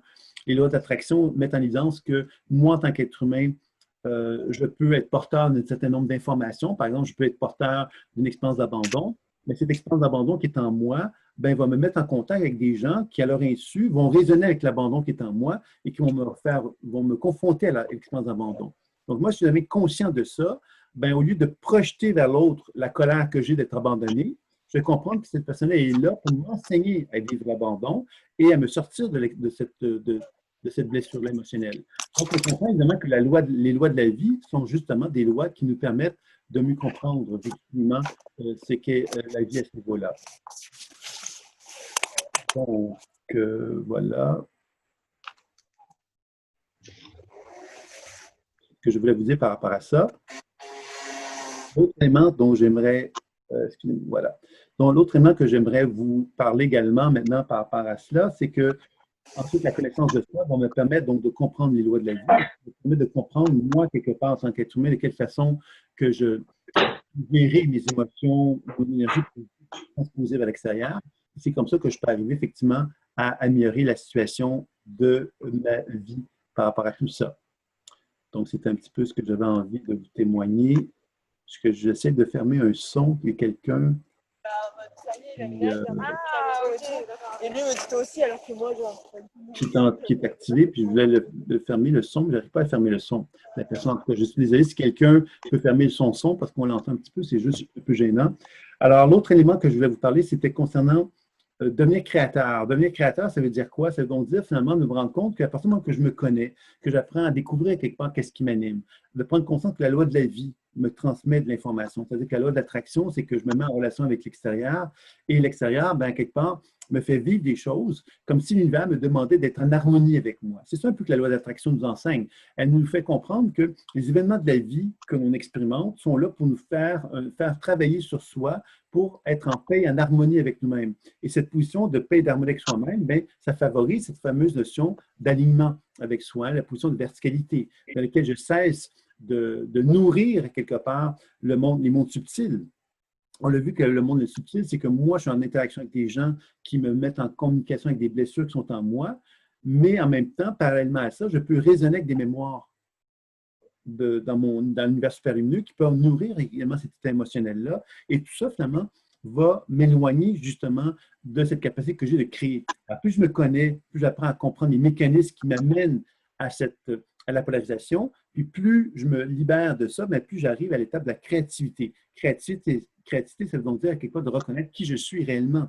C'est-à-dire qu'au-delà, derrière tous ces comportements de blessures qui sont en moi, se cache un être humain qui est porteur d'une beauté, qui est porteur d'une mission de vie qui est en lui. Et c'est le fait qu'il soit porteur de cette mission de vie-là, envie, lui, à quelque part, donc, de créer sa propre vie en accord avec qui il est vraiment. Et c'est ça un peu qu'on cherche à mettre en place en tant que créateur. Le créateur, c'est qui? C'est celui qui reconnaît qu'il a une mission de vie, qui reconnaît qu'il est porteur de quelque chose d'important, qui a envie de réaliser et qui devient donc incarné. Il incarne à quelque part cette créativité-là, il cherche à la manifester, ce qui l'amène comme une autre étape suivante à ce que j'appelle la déclaration. La déclaration, c'est cette capacité que j'ai, moi, de déclarer à l'univers que j'ai un désir justement d'être créateur et que voici certains comportements que je ne suis plus en mesure de tolérer. C'est un peu comme si je dirais, aïe, aïe, les amis, ça fait 5 ans, ça fait 10 ans que je me comporte d'une certaine façon, où je me sens victime. Et je prends aujourd'hui conscience que je suis pleinement responsable de cette expérience-là et que maintenant, dorénavant, je vais donc, d'une part, me pardonner d'avoir été comme ça pendant ce certain nombre d'années-là et je vais, à quelque part, donc, avoir de la gratitude parce que grâce à ces expériences-là que j'ai vécues dans 5-6 ans, ben, j'ai pu expérimenter, évoluer, progresser. Et aujourd'hui, je suis en mesure de dire, ça suffit, je ne serai plus comme ça, je vais me comporter différemment. Et la déclaration va consister justement à dire, ben, je ne me comporterai plus de telle façon. Dorénavant, je vais me comporter de telle autre façon, qui seront plus en harmonie avec qui je suis et qui va m'amener donc à envisager, évidemment, d'incarner de plus en plus ce potentiel créateur qui est en moi, de façon à m'assumer et incarner de plus en plus ma propre lumière. Parce que c'est ça un petit peu l'objectif de l'être humain qui évolue et qui progresse, c'est d'être capable d'assumer et d'incarner ce changement-là. Ce ne soit pas juste un élément théorique, de dire, ben, moi, je suis un être de lumière. Oui, mais de quelle façon tu assumes et tu incarnes cette lumière-là? C'est ça un peu l'objectif. Si tout être humain incarnait et assumait sa lumière, on ne serait pas dans la société dans laquelle on est d'accord. On serait dans une société beaucoup plus évoluée, beaucoup plus en harmonie avec l'humanité, beaucoup plus en harmonie avec la planète, beaucoup plus en harmonie avec l'univers, on serait dans une relation différente. Donc, je pense que c'est là qu'on doit comprendre que chacun d'entre nous, on a un rôle à jouer dans cette idée d'assumer, d'incarner cette propre lumière-là pour parvenir donc à trouver cette nouvelle vision, cette nouvelle façon de concevoir la vie telle qu'on pourrait l'appliquer sur la planète Terre. Je ne sais pas s'il y a des questions maintenant, parce que j'ai un petit peu fait le tour de ce que j'avais à vous présenter comme pour la conférence. Encore désolé pour le petit problème technique que j'ai eu tout à l'heure. Est-ce qu'il y aurait des gens qui auraient des questions maintenant sur l'ensemble de ce que j'ai pu dire dans la conférence ou encore des thèmes, comme vous avez parlé, des thèmes plus personnels ou des thèmes qui concerneraient davantage toute la notion de questions sur la pratique que vous faites, etc. Bon, moi, je suis ouvert à toutes les questions que vous pouvez me poser là. Si vous avez des questions, n'hésitez pas à me le faire savoir.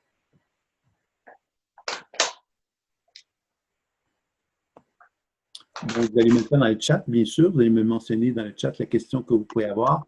Alors, évidemment, s'il y a des questions, des interrogations, n'hésitez pas à me faire savoir.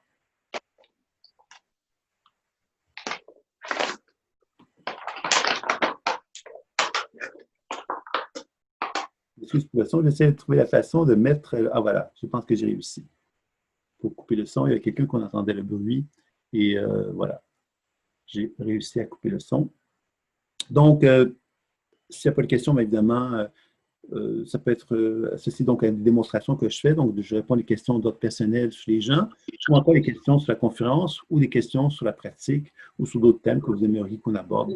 C'est comme vous le souhaitez. Les 30 campings du groupe auxquels appartiennent les naïades.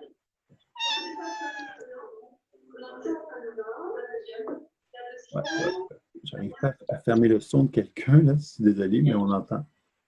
Sont épaulés par un comité scientifique et collaborent avec de grandes chaînes de restauration. Donc, si je comprends bien, vous n'avez pas de questions par rapport à ce que j'ai pu transmettre aujourd'hui ou sur d'autres sujets? Ça ne me dérange pas, c'est comme vous voulez, bien sûr. Hein, c'est les petits lettres. Voilà, une question. J'ai mal à une hanche et la jambe gauche ce dernier jour, mais moi, il y a l'ascension. Ça, c'est une question qui fait une chance et qui me plaît bien. Je suis à répondre. Il y a des gens quelque part, qui vont activer sur leur vidéo, leur image, et il y a des gens avec qui on entend le son. Donc, si vous pouvez désactiver votre son, ce serait apprécié. Parce que moi, j'essaie de trouver la façon de faire, je n'arrive pas à le trouver. Donc, la question, j'ai mal à une hanche et la jambe gauche, et ces derniers jours, je me demande si il y a l'ascension. C'est une question intéressante pour la simple raison qu'il y a beaucoup de gens qui associent cette idée de l'ascension, les symptômes qu'ils peuvent vivre peuvent être associés effectivement à l'ascension. Puis moi, je trouve que c'est une mauvaise façon de penser, cette façon de faire-là, parce que c'est un peu comme se dire, ben, je suis une victime. Je suis une victime, je suis en train de vivre l'ascension, puis effectivement, je suis une victime de ça. J'ai mal à la hanche, puis j'ai mal à la jambe gauche. Et là, on devient quelque part victime d'une expérience qui devrait être une expérience d'ascension, une expérience spirituelle. Donc, à ce moment-là, évidemment, vous allez me dire, oui, mais la question fondamentale, c'est que si tu as mal à la hanche et à la jambe gauche, la vraie question, c'est de se dire, je me demande si c'est lié à mon incapacité de vivre une ascension harmonieuse. Déjà, c'est une question un peu plus précise, un peu plus juste, je dirais, par rapport à la façon de le dire. Ce qui veut donc dire quelque part que là, ça me rend responsable de ça. Ça veut dire, OK, j'ai la difficulté à intégrer l'ascension. Ça veut donc dire quelque part que je dois faire un certain cheminement pour pouvoir cheminer. Alors, c'est là que ça devient important. Puis là, tu me dis, oui, c'est bien ça la question, mais je voulais te préciser parce que beaucoup de gens ont ce genre de réflexion-là. J'en ai entendu fréquemment des gens qui vont vivre une expérience spirituelle, puis qui vont vivre des expériences plutôt physiques, des douleurs, des choses comme ça, puis qui vont attribuer ça à une expérience spirituelle. Et c'est intéressant, mais en même temps, ça ne les rend pas, ça ne les met pas dans un processus d'assumation quelque part de l'expérience qu'ils sont en train de vivre, et ça peut effectivement devenir problématique, à mon sens, à moi. Donc, par rapport à la pleine conscience intuitive, Marsana, bien évidemment, il y a toute la démarche de la pleine conscience intuitive. J'en parle parce que Marsana, elle suit des enseignements, donc c'est pour ça que je me permets de lui rappeler qu'il est possible, évidemment, de faire un travail de pleine conscience intuitive dans lequel on peut faire des voyages à l'intérieur de soi pour découvrir que notre mal de hanche, notre jambe gauche, bien, quelque part, il peut y avoir des images, des sensations et des mots qui vont nous interpeller, qui vont nous faire comprendre ce que le corps souhaite nous communiquer. Puis ensuite, on peut déprogrammer, soigner pour permettre justement un travail de plus grande harmonie à prendre forme à l'intérieur de soi. Ceci dit, je vais donc prendre le temps de regarder un petit peu ce que je perçois de toi pour te faire part de ça, Marsana, de ce que je vois et ce que je perçois par rapport à ça.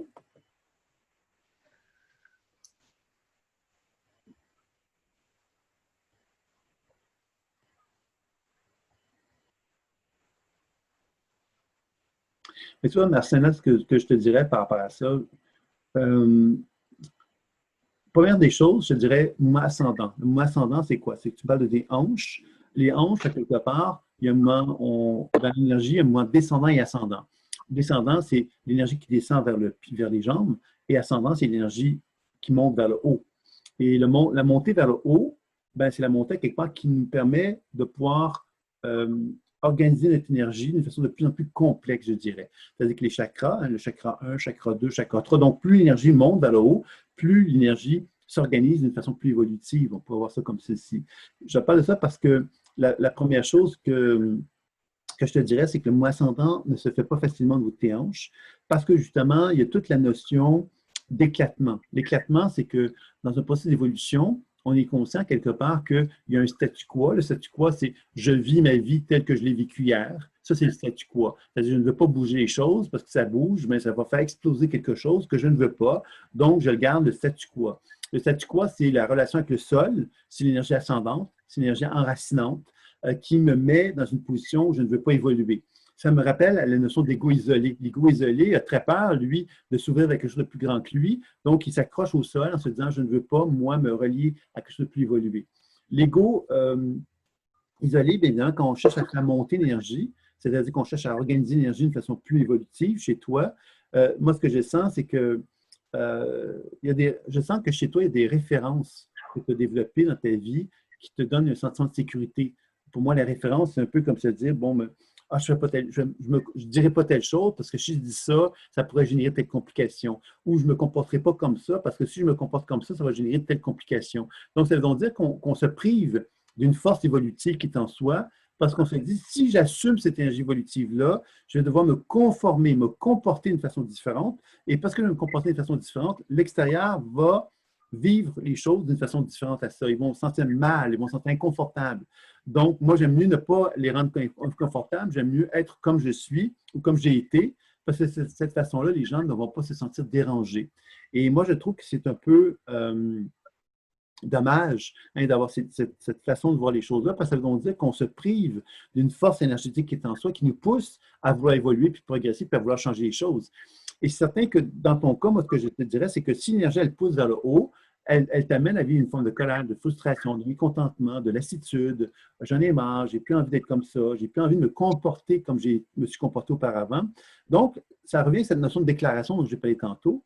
Dans les étapes, il y a l'alignement, le témoin, se connaître, devenir créateur. Devenir créateur, c'est commencer à se rendre compte que toi, Marcena, tu as envie d'être quelqu'un d'autre. Tu as envie de te comporter différemment de ce que tu t'es comporté auparavant. Ce qui veut donc dire que tu as besoin de faire une déclaration envers toi-même pour te dire, oyez, je prends responsabilité d'un comportement que j'ai vécu jusqu'à maintenant, dans lequel j'étais petite et dans lequel je n'assumais pas ma grandeur, ma puissance et ma force. Et dorénavant, j'ai envie de assumer ma grandeur et ma force, ce qui veut donc dire que je vais devoir assumer un comportement que j'avais peur de montrer à tous et chacun. Et à partir du moment où je vais assumer ça, bien, je vais commencer justement à ne plus me comporter comme je le faisais auparavant, mais je vais me comporter différemment. Alors, la déclaration consiste à identifier les comportements qu'on n'a plus envie d'avoir, puis identifier les comportements qu'on a envie d'avoir et de mettre en place des actions dans ce sens-là. Alors, ça ne veut pas dire qu'on va changer du jour au lendemain, mais ça veut dire, par contre, qu'on va devenir de plus en plus sensible au fait qu'il y a en soi une force qui veut avancer, qui veut nous amener à nous assumer différemment. Et on en a peur parce que cette force-là, évidemment, pourrait nous amener à faire exploser quelque chose. Tu sais, quand je dis faire exploser quelque chose, c'est par exemple de dire j'en ai ras-le-bol, et parce que j'en ai ras-le-bol, c'est fini. Je ne peux plus aller dans cette direction-là, je ne peux plus me comporter comme ça, je ne peux plus aller dans cette voie-là. Donc, c'est fini parce que à partir du moment que moi, j'assume qui je suis vraiment, je ne peux plus assumer ce que j'ai été et ce qu'on me demanderait de continuer à être. Je ne suis plus capable de ça, donc je suis obligé d'exploser et de dire j'en ai marre, ça ne me convient pas, j'en veux plus, merci, au revoir. Donc, on devient comme une forme de poussée évolutive qui nous fait dire je n'en peux plus. Ce n'est plus une question quelque part de faire semblant. Non, on ne peut plus, on ne peut tout simplement plus. Et je pense que c'est ça un petit peu que moi je perçois de ça, Marcena. Je ne sais pas ce que tu en penses de ce que je te dis à ce niveau-là. Tu sais, moi, ce que je sens qui vient avec ça aussi, c'est cette notion de vérité. Tu sais, la vérité, c'est de dire je dois admettre que ce que je suis en train de vivre, ce n'est pas moi, ce n'est pas en accord avec qui je suis, je ne suis pas dans ma vérité, je ne suis pas dans mon alignement, je ne suis pas dans ma lumière. Et comme je ne suis pas dans tout ça, je suis obligé quelque part de reconnaître que je dois changer des choses parce que je ne suis pas en accord avec qui je suis tout simplement. Tu vois. Oui, il s'agit peut-être de ma relation avec mon copain. Oui, je pense effectivement qu'il y a quelque chose de cet ordre-là qui pourrait être là et qui t'amène, toi, à te rendre compte justement que tu joues la comédie. Moi, c'est comme ça que je te le décrirais. Jouer la comédie, on est tous comédiens. On est tous obligés de vivre la comédie parce qu'on a une image de qui on est, puis on doit se comporter d'une certaine image pour que l'autre personne nous reconnaisse, nous valorise, etc. Et on peut jouer la comédie pendant très longtemps. Sauf que quand on arrive à l'étape où on se dit, je suis en train de jouer la comédie, puis je me trouve mauvais comédien, c'est-à-dire que je reconnais quelque part que je suis en désaccord avec ma façon de me comporter, ben, je dois effectivement admettre que je ne peux plus faire semblant. Je dois admettre que je suis en train de me rendre compte que je suis en train de jouer la comédie, que je ne suis pas vrai, je suis menteuse et menteur. Je suis obligé de me ramener vers ma vérité. Et dans ce sens-là, tu as peur du changement. C'est sûr que tu as peur du changement. On a tous un peu peur du changement. Maintenant, qu'est-ce qu'on fait devant la peur du changement? On apprivoise le changement. Apprivoiser le changement, c'est de commencer à reconnaître dans un premier temps qu'on veut le changement. Ça, c'est une première déclaration qu'on fait. Je veux le changement. J'en ai peur, mais je veux le changement. Donc, quand on reconnaît ça, qu'est-ce que ça veut dire? Ça veut dire qu'on commence à entamer un pas vers le changement. Quand on se dit « je veux le changement », ça veut donc dire que je conscientise que je ne veux plus être l'ancienne personne que j'ai été, je veux être la nouvelle personne que j'ai été. Qu'est-ce qu'on va faire comme deuxième étape? On va prendre un papier et un crayon, puis on va dire « c'est qui cette nouvelle personne-là que je veux être? À quoi elle va ressembler, Marcena? La nouvelle Marcena, là, en quoi elle va être différente? En quoi elle va se comporter différemment dans les situations qui sont autour d'elle et qui va l'amener à se sentir plus en paix et en harmonie avec elle-même. Donc, on est en train de reconnaître qu'on a un potentiel de changement qui est en soi, qui est en train de prendre la place à un point tel qu'on est en train de conscientiser. C'est-à-dire qu'on est en train de devenir conscient que ce changement-là est en train de prendre de la place dans ma vie. Et ce changement-là, bien évidemment, me fait comprendre que moi, j'ai de plus en plus envie d'évoluer, de progresser en accord avec ce changement-là. Donc, ça veut donc dire qu'on va avoir envie, après avoir reconnu ce changement-là comme étant une évidence qu'on nourrit de plus en plus, bien, ça veut dire que moi, je ne changerai pas à l'extérieur de moi, mais je vais comprendre qu'à l'intérieur de moi, j'ai une envie de plus en plus grande de me rapprocher de cet idéal-là. Et cet idéal-là m'amène à me comporter d'une certaine façon. Donc, je vais commencer tout doucement, en nourrissant cette volonté-là de changement, je vais commencer à me rendre compte que ce changement, je suis en train de lui donner plus d'importance en moi et ça va faire que je vais sentir de plus en plus une dualité entre ce que je suis, ce que je montre que je suis et ce que je suis vraiment. Et là, c'est là que ça va nous amener progressivement à amener ce changement-là à prendre une forme de plus en plus fortement. Je suis tellement habitué à mon dernier masque que j'ai adopté, que j'ai du mal à m'imaginer autrement. Mais tu vois, c'est là quelque part que c'est intéressant. Parce que t'imaginer autrement, c'est un peu comme si je disais à l'humanité, comment tu t'imagines l'humanité pour amener un changement à ta vie? Puis que l'humanité me dirait, je n'ai aucune idée du changement que je pourrais faire.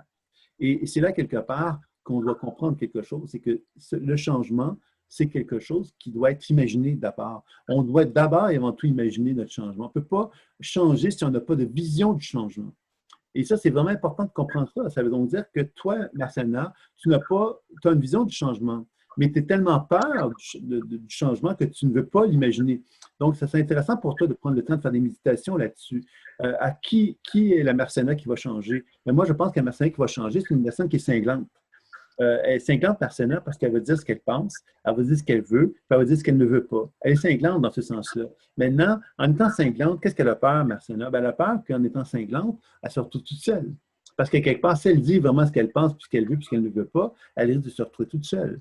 Et c'est là, quelque part, que toi, tu dois commencer à apprivoiser cette idée d'être seule, de commencer à ouvrir l'idée qu'il y a un deuil à faire, parce que tu as une expérience tu risques de te retrouver toute seule. Il va falloir que tu apprennes à le vivre véritablement. C'est ça un peu que je te dirais par rapport à ça, Marcena. Donc, moi, je t'inviterais donc vraiment à apprivoiser ce changement, de quelle façon le changement va prendre forme en toi, de quelle façon que tu as envie d'incarner le changement en toi aussi. C'est tout ça, quelque part, que tu as apprivoisé. Et avec le temps, le fait que tu aies une représentation imaginaire de ton changement, bien, tu vas t'ouvrir au changement d'une façon beaucoup plus claire, beaucoup plus concrète. Et ça revient un petit peu ce qu'on a dit tout à l'heure. L'ego isolé, l'ego expansif. L'ego isolé, c'est celui, quelque part, qui est prisonnier de son passé, très souvent. L'ego expansif, c'est qui? C'est celui, quelque part, qui va commencer à envisager le changement. Il n'y a pas de jambes, donc il n'est pas capable de le réaliser. D'une certaine façon, toi, c'est comme si tu étais dans une espèce de situation un peu de panique, on va l'appeler comme ça, où on se dit, je vis un vécu qui est toujours répétitif, qui est celui associé à mon passé, puis en même temps, je sens quelque part que je vaux mieux que ça. Je n'arrive pas à l'actualiser, je n'arrive pas à l'incarner en moi, je n'arrive pas à comprendre qui je suis. Donc, ça me met dans une position où je ne suis pas capable de faire le changement. Et c'est pour ça que c'est si important pour toi que tu prennes le temps de réfléchir et de méditer sur c'est qui Marcena, la nouvelle Marcena, la Marcena qui va être plus en harmonie et en équilibre avec elle-même, à quoi elle va ressembler. C'est ça, je pense, qui va être important pour toi de mettre en place. Et à partir du moment que tu as fait ça, il risque d'avoir beaucoup plus de résultats à ce moment-là. Il y a ça, je tiens à remercier également Marcena qui me dit tout à fait. Donc, ce serait donc intéressant de travailler là-dessus. On va se reparler de toute façon, Marcena, puisqu'on a une petite démarche ensemble. Il y a Annie qui me dit le stage que tu as réalisé à Annecy m'a permis de découvrir un potentiel que j'ignorais. J'ai eu de très bons résultats dans les soins apportés. Je te remercie encore une fois, mais je te remercie, Annie. Ça fait toujours plaisir à savoir. Il y a Isabelle qui me dit j'ai un chalazion, inflammation boule, kyste à la paupière, l'œil gauche qui s'est développé depuis mon retour au Québec en janvier. J'ai conscience que c'est relié aux émotions, intuition côté gauche et aux larmes, canal bloqué, et j'ai vu de la dualité. Peux-tu m'éclairer là-dessus? OK. Merci pour Marcena aussi. Je te remercie, Marcena. On peut regarder ça. Donc, inflammation boule, kyste à la paupière, l'œil gauche.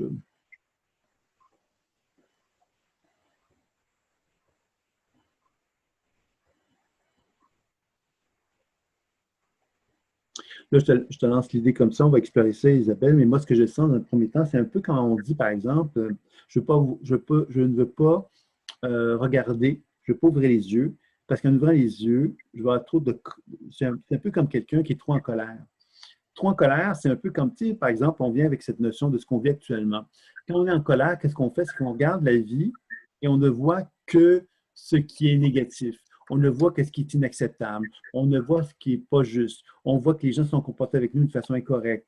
On voit ceci, on voit cela. On est dans un état de frustration et de mécontentement parce qu'on a l'impression que plein de choses se sont produites qui n'ont pas été dans la justesse des choses. Et puis que ça nous amène donc, moi, quelque part, à vivre, j'exagère en disant comme ça, un peu comme l'expérience de la victime. La victime, c'est que moi, j'ai été correct, les gens ne sont pas comportés correctement avec moi, c'est inacceptable, je ne le prends pas. Et de cette façon-là, ben, d'une certaine façon, on se cramponne. On se cramponne au fait qu'on n'a pas, que nous, on était corrects et qu'eux n'ont pas été. En se cramponnant, qu'est-ce qu'on fait? On contribue à favoriser cette fameuse dualité dont j'ai parlé tantôt. La dualité, c'est le bien et le mal. Moi, j'ai été correct, ils n'ont pas été corrects, par exemple. Ça, c'est un exemple. Où ces gens-là sont justes, mais eux ne le sont pas. Et là, on vit dans une espèce de tension intérieure que j'appelle, moi, qui fait qu'on a l'impression, justement, que parce qu'il y a cette dualité-là, ben nous, on ne pourra jamais être lumineuse. On ne pourra jamais être lumineuse parce qu'il y a des méchants puis des bons, puis les méchants nous empêchent d'être bonnes, d'être dans la lumière. Donc, on ne peut pas arriver, nous, à trouver cet équilibre harmonieux-là. Et c'est là un peu le piège que je te dirais quelque part que tu vas regarder aussi en toi, Isabelle, parce que si tu commences à regarder ton œil gauche, ce que tu vas découvrir, effectivement, c'est que tu as sans doute une paix à faire en toi par rapport à la souffrance et à la douleur qui est reliée à cette dualité dont j'ai parlé tantôt, et à te rappeler quelque part que toi, tu as la responsabilité de te rendre heureuse. Et se rendre responsable, c'est de se dire, ben, comment moi je peux être en paix avec moi pour arriver à trouver ce bonheur-là? Comment je peux être concentré suffisamment vers mon nombril, on va dire ça comme ça, pour arrêter de sentir que les autres ont un pouvoir sur mon nombril. Mon nombril a un pouvoir sur moi dans le sens que si j'assume qui je suis, je peux générer quelque chose qui me ressemble et qui va amener un mieux-être dans ma propre vie. Et ça demande évidemment qu'on ait une certaine forme de capacité d'ouvrir les yeux. Ouvrir les yeux, ce n'est pas de se dire « je suis victimisé par l'extérieur qui me regarde », mais je suis capable de poser un regard dans lequel je génère quelque chose qui me permet d'être en harmonie avec moi et dans lequel l'extérieur ne me rend pas responsable, ne me rend pas coupable, ne me rend pas soumise à lui. Et ça, je pense que c'est vraiment important de bien comprendre cette notion-là, d'assumer quelque part ce potentiel créateur qui est en toi et de te rendre compte que tu es quelqu'un qui est franc-jeu. C'est quelqu'un qui dit les choses, qui parle, etc., qui met les choses carte sur table. Et je pense que mettre carte sur table, il y a deux façons de le faire. Soit je mets carte sur table en étant une victime, ou soit je mets carte sur table en étant dans ma position d'alignement. La position d'alignement, c'est je mets carte sur table, mais je ne suis pas dans une position de victime. Je suis consciente qu'en me mettant carte sur table, je me mets dans une position justement où je partage ce que moi je sens comme étant juste par rapport à mon besoin, par rapport à mes demandes. Puis les autres peuvent échanger avec moi, mais je ne suis pas dans une position de victime dans ce moment-là. Je suis dans une position d'assumer mon adulte qui est en moi. Je ne sais pas si tu me suis par rapport à ça, Isabelle. C'est vrai, je me suis positionné dans l'attente par facilité plutôt que de reprendre mon pouvoir. Et c'est là, quelque part, que la tristesse dont tu parles est reliée à ça. C'est-à-dire que je pense qu'il y a beaucoup d'attentes dans l'attente. Justement, on est dans l'attente et on a des attentes importantes.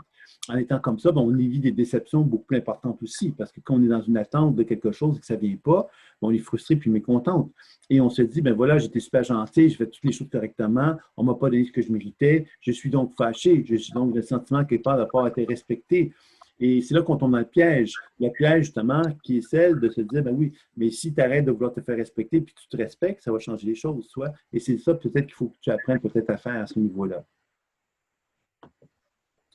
Je ne sais pas si ça t'éclaire là-dessus. Moi, je te dirais évidemment, ben, c'est certain qu'il y a une position à reconnaître en toi, je pense, de te dire, ben, dorénavant, j'ai envie de prendre ma vie en main.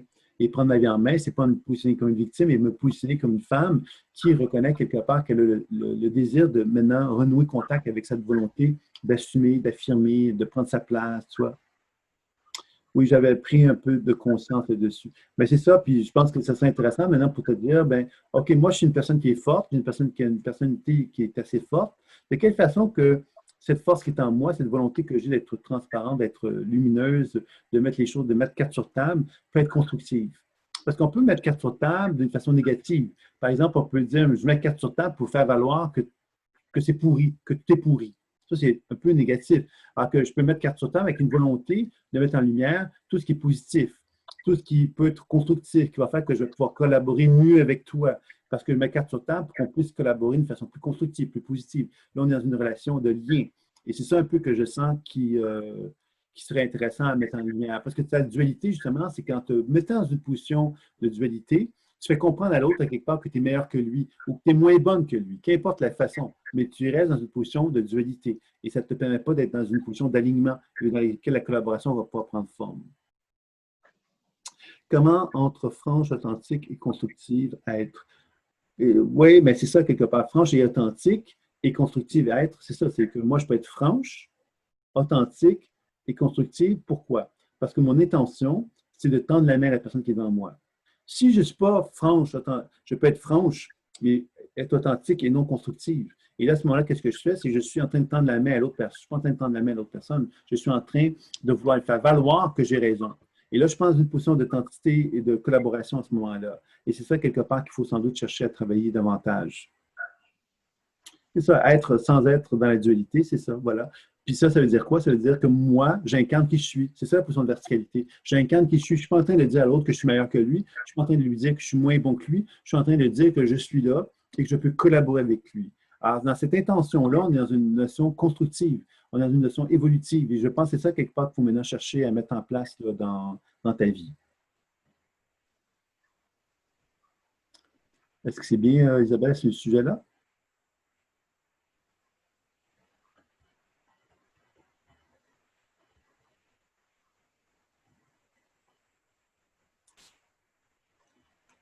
Oui, bon, tant mieux, d'accord. Merci beaucoup, Sylvain, ça fait beaucoup de sens, mais tant mieux, Isabelle. Alors, ben voilà, je pense qu'on va peut-être s'arrêter ici. Je suis encore désolé, mais en tout cas, je vais faire un petit montage pour l'enregistrement. Vous allez pouvoir avoir accès au replay de toute façon dans un deuxième temps, sans aucun doute dans le courant de la journée de demain. Vous allez pouvoir, ceux qui sont déjà abonnés sur la chaîne YouTube, ben, vous allez pouvoir donc accéder à ça. J'aimerais vous dire peut-être que, bon, à la fin du mois, vous allez donc, il y a un webinaire qui va avoir lieu. Alors, évidemment, le webinaire sera fait dans la même salle. Et à ce moment-là, je vous prépare aussi des nouveaux enseignements qui vont être proposés, que je suis en train de mettre en place une nouvelle structure d'enseignement avec des nouvelles propositions et tout ça, qui va avoir lieu. Donc, à ce moment-là, vous allez si cela vous dit. Donc, voilà, voilà. Est-ce qu'il y a d'autres commentaires avant qu'on termine?